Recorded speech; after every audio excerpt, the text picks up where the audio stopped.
मैं हूँ जिया मौर्या और मैं उत्तर प्रदेश के बस्ती जिले से चल करके यहाँ पे आई हूँ। तो सबसे पहले बहुत बहुत स्वागत है आप सभी लोगों का। अब शुरुआत करते हैं अपने परिचय से। तो जैसा कि मैंने बताया, मेरा नाम है जिया मौर्या और अभी मैं 12th क्लास में एंटर की हूँ, यानी कक्षा 12वीं की छात्रा हूँ। पिछले 5 वर्षों से मैं ऑनलाइन इंग्लिश स्पीकिंग कोर्सेज करा रही हूँ और पिछले 8 वर्षों से ऑनलाइन और ग्राउंड लेवल पर एज अ सोशल एक्टिविस्ट में एक्टिव हूँ। और आज मैं अपने माता पिता के साथ आई हूँ। मेरे पिताजी मिस्टर राम प्रवेश मौर्य, मेरी माताजी मिसेस सुनीता मौर्य और हमारी आदरणीय बुआ विनीता कुशवाहा बुआ, जो कि बहुत ही समर्थन करती हैं, और हमारे अंकल राम सजीवन बब्बू मौर्य अंकल, जिन्होंने हमें बोला था कि बेटा आपको आना है और हर एक चीज में बहुत ही बेहतरीन तरीके से हमारा समर्थन करते हैं। और अन्य सभी लोग, जितने भी लोग यहाँ पे उपस्थित हैं, आप सभी लोग का बहुत बहुत धन्यवाद। अच्छा, सबसे पहले एक क्वेश्चन से शुरुआत करते हैं। इसमें से कितने लोग हैं जो मुझे पहले से जानते हैं? Okay, thank you so much. तो अब मैं बता दूं कि ये जानने की वजह कैसे है, क्योंकि मैं फेसबुक पर वीडियोस बनाती हूँ जिया मौर्या नेम से, और अभी फिलहाल 2,07,000 मेरे उस पर फॉलोअर्स हैं, और वो आप ही सब लोग की कृपा है। इसके लिए बहुत बहुत जबरदस्त तालियां, बहुत ही जबरदस्त तालियां हो रही है। कितना जबरदस्त प्लेटफॉर्म तैयार कर रखा है। तो अब चलिए शुरुआत करते हैं। तो सबसे पहले सम्राट अशोक, सम्राटों के सम्राट, महान सम्राट अशोक, चक्रवर्ती सम्राट अशोक, जीवन में एक भी युद्ध नहीं हारे। अपने शासनकाल में 23 विश्वविद्यालयों का निर्माण किया, 84,000 स्तूप और शिलालेखों का निर्माण किया। इतने चालाक राजा कि उन्होंने जो भी युद्ध किया उसमें हारे नहीं, यानी जीवन में कभी भी एक युद्ध भी हारे नहीं। और जब कलिंग को जीता तो क्या कहते हैं, यार अब मन नहीं है, अब हथियार छोड़ना पड़ेगा, अब सत्य अहिंसा सच्चाई का मार्ग अपनाऊंगा। जो चीज उन्होंने किया उसमें हद कर दी, उन्होंने हद कर दी। जब युद्ध किया हद कर दी, पूरे अखंड भारत को एक नाम दिया। इसके बाद में जब उन्होंने सत्य अहिंसा का मार्ग चुना, उस पर भी हद कर दी। इसके बाद में आज के टाइम में आप कुशवाहा मौर्य शाक्य सैनिक को सामाजिक तौर पर दबाने को सोचते हो। अरे भूल गए क्या कि हमारे दादा परदादाओं ने ये सिंहासन, ये गद्दी, ये सत्ता दिया है, इसको कैसे भूल सकते हैं आप सब? बिल्कुल डरने की जरूरत नहीं है।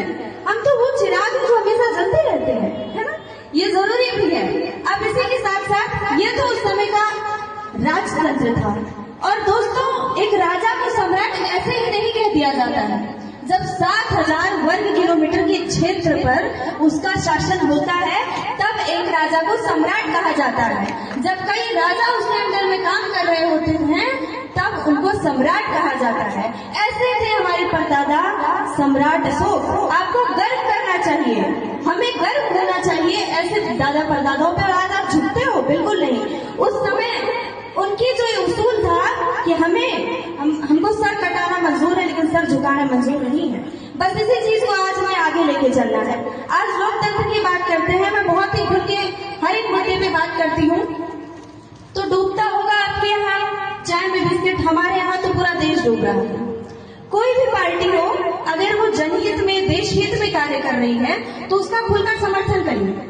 लेकिन अगर कोई भी पार्टी है वो जनहित में कार्य नहीं कर रही है, देश हित में कार्य नहीं कर रही है, तो उसका खुलकर विरोध करने से भी मत डरिए। क्योंकि एक छोटा सा धंधा कैसे आपको एक बड़ा व्यापारी बनाता है, आपको समझने की जरूरत है कि चाय बेचने वाला आज क्या क्या बेच रहा है। अब एक और कहानी के साथ मैं आज के इस लोकतंत्र को समझाना चाहूंगी।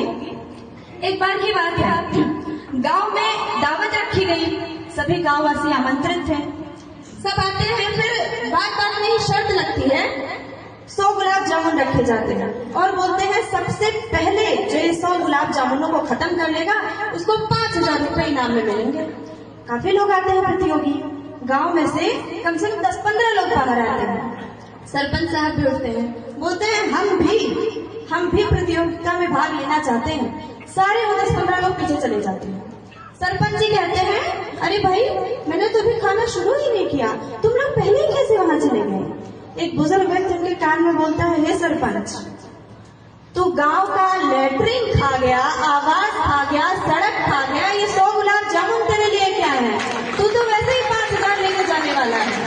इसी तरीके से आज का हमारा समाज। एक और कहानी सुनाती हूँ। एक धोबी एक गधे का पूंछ बहुत तेजी से पकड़ा होता है, गधा लात मार रहा होता है, जख्मी कर देता है पूरे शरीर को। तभी एक समझदार व्यक्ति आता है और बोलता है कि अरे भाई तुम इसका पूंछ क्यों पकड़ रखे हो, छोड़ दो ना, इतना लात मार रहा है, तुमको जख्मी कर दे रहा है।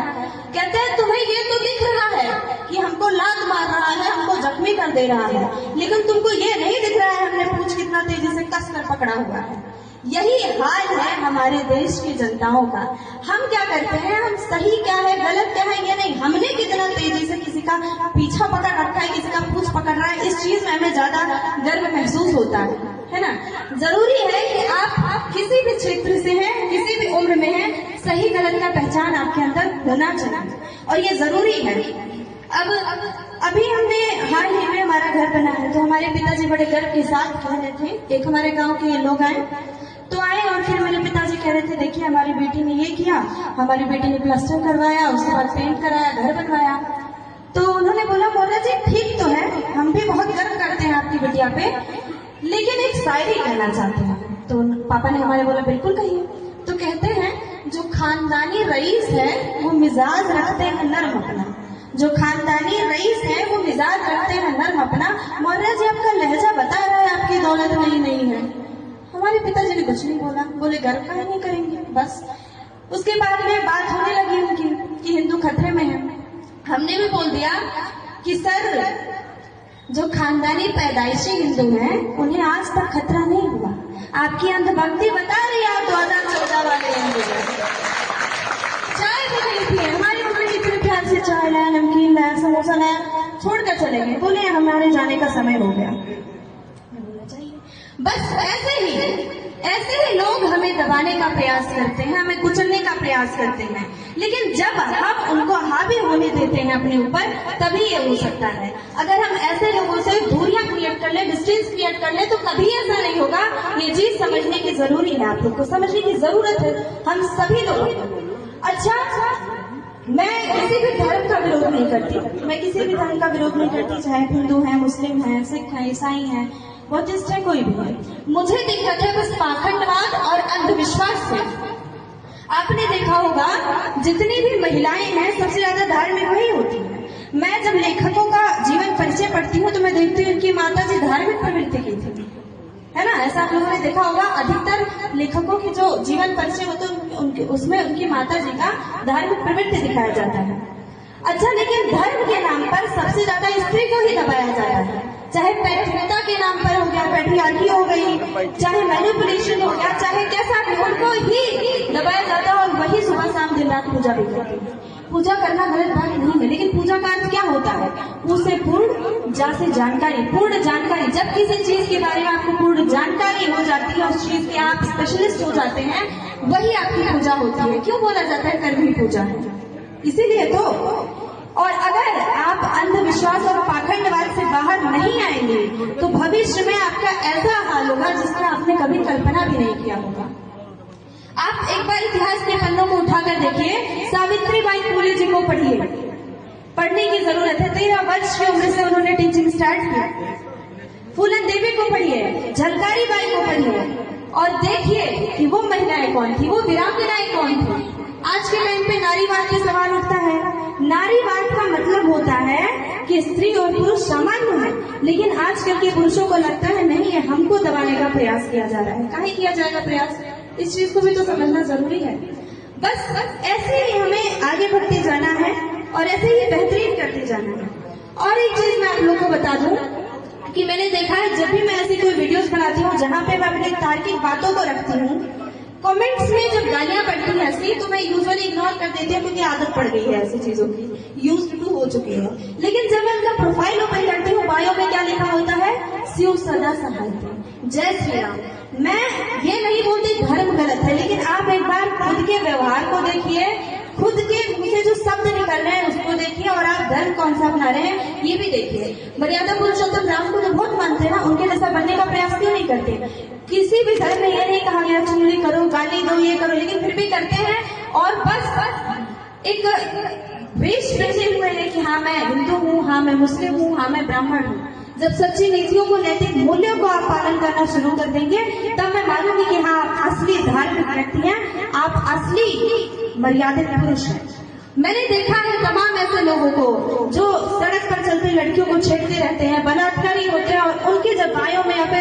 जैसे ही आती है 22 जनवरी, तुरंत जब झंडा लहराते हैं मेरा खून खौल जाता है कि पहले अपने आप को बदलो, फिर उसके बाद में ये सारी झूठी चीजें करो।